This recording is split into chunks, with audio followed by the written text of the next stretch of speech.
Tinangay ng ragasan ng tubig ang mga motorsiklong yan sa barangay San Jose Rodriguez, Rizal. Nangyari yan sa kasagsagan ng eleksyon.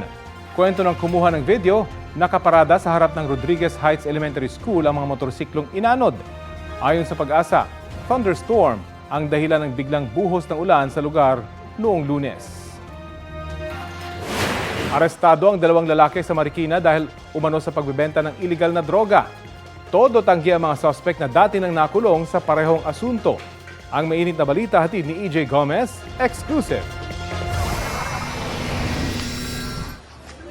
Gabi nitong May 12, araw ng eleksyon, sinugod ng mga operatiba ng Marikina Police ang isang madilim na bahay na ito sa Barangay Fortune. Dito nila na-corner ang 2 lalaking tulak umano ng iligal na droga. Ito pong ating mga suspect ay kabilang po sa Unified Watch List ng PNP at PIDEA, listed po as a high-value individual. Nakumpiska ng pulisya mula sa mga sospek ang 8 pakete ng umano'y shabu na tumitimbang ng humigit kumulang 85 grams at nagkakahalaga ng 578,000 pesos. Sa Antipolo Rizal daw nanggagaling ang supply ng droga ng mga high-value target ayon sa pulisya. Matagal na po itong talagang minamatyagan at nagsasagawa ng surveillance yung ating mga operatiba, no, sa ating 2 suspect. No? At isa po rito ay residente po ng Marikina at isa po rito ay residente po ng San Mateo, Rizal. Itinanggi ng mga naaresto na nagbebenta sila ng iligal na droga. Di rin daw sila magkakilala. Itinanim lang po sa akin yun. Wala po akong alam dun. Hindi po ako nagbebenta niyan. Gumagamit lang po ako niyan. Hindi po ako nagbebenta ng droga. Hindi ko po hawak yun. Hindi ko po sa akin nakuha yun, ma'am. Sa records ng pulisya, dati nang nakulong si alias Bordek sa San Mateo Rizal noong 2022 dahil sa droga. Gayon din si alias Engol sa Marikina noong 2021 sa parehong kaso. Maharap ang mga sospek sa panibagong kaso ng paglabag sa Section 5 at 11 ng Republic Act 9165 o Comprehensive Dangerous Drugs Act of 2002. EJ Gomez, nagbabalita para sa GMA Integrated News. Ito ang GMA Regional TV News. Mainit na balita mula sa Luzon, hatid ng GMA Regional TV. Arestado ang 10 lalaki kabilang ang 4 na menor de edad matapos umanong mambugbog sa Noveleta, Cavite. Chris, anong dahilan ng pambubugbog? Rafi, initiation rights daw ng grupo ang nasabing pambubugbog na tinatawag nilang 30-second massacre. At ang binugbog naman ng lalaki ay isa sa mga bago nilang miyembro. Sa video, kitang pinalibutan ng ilang lalaki ang isa pang lalaki sa bakuran ng isang bahay sa barangay San Rafael 3. Maya-maya, sabay-sabay nilang pinagsusuntok at pinagsisipa ang lalaki na nasa gitna. Rumesponde sa lugar ang mga pulis matapos makatanggap ng ulat na humigit kumulang 50 lalaki ang nagtipon sa nasabing bakuran. Ayon sa pulisya, nagpapagaling na sa ospital ang biktima at isa pang biktima rin ng pambubugbog ng grupo. Ayon naman sa 6 na naaresto, lahat sila ay dumaan sa parehong initiation. Hindi raw sila sangkot sa anumang krimen. Maharap sila sa reklamong paglabag sa anti-hazing law. Nasa kustodiya naman ng Municipal Social Welfare and Development ang 4 na menor de edad na sospek. Samantala, naiproklama na ang ilang nagwaging kandidato sa ilang lugar sa Luzon. Kabilang dyan si Sandro Barcos na unopposed bilang Ilocos Norte 1st District Representative. Ipinroklama rin gobernador o governor-elect ang kanyang tiyahin na si Cecilia Araneta Marcos. Vice Governor-elect ang pinsan niya na si outgoing Governor Matthew Marcos Manotoc. Muli ring nahalal bilang congressman sa 2nd distrito ng probinsya si Angelo Barba. Ipinroklama naman bilang Pampanga 2nd District Representative si former President Gloria Arroyo na walang kalaban sa posisyon. Nagpalitan naman sa pwesto o magpapalitan sa pwesto ang mag-inang sina Pampanga Governor-elect Lilia Pineda at Vice Governor-elect Dennis Delta Pineda. Re-elected naman sa Bulacan ang actor-turned-politicians na sina Governor Daniel Fernando at Vice Governor Alex Castro.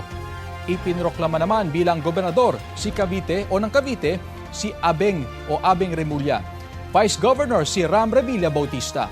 Habang sa Laguna, ipinroklamang gobernadora si Sol Aragones.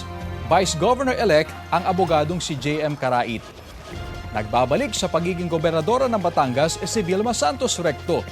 Vice-gobernador niya si outgoing Governor Dodo Mandanas.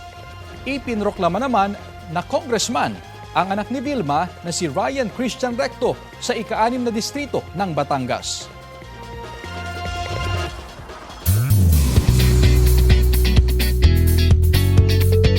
Mga mare at pare, bukod kay Manila Mayor-elect Isko Moreno, ilang sparkle artist din ang nagwagi sa kanilang tinakbuhang posisyon sa eleksyon 2025.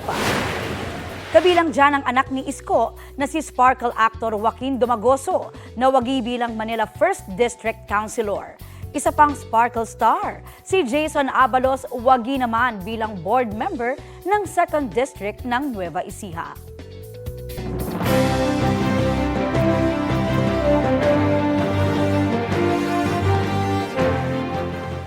May mga nakalatag ng plano si Abra Governor-elect Takit Bersamin sa kanyang pagbabalik Kapitolyo. Kabilang sa mga isinusulong niya ang pagresolba sa kaayusan at kapayapaan doon na makatutulong daw sa ekonomiya ng probinsya. Balitang hatid ni Jonathan Andal.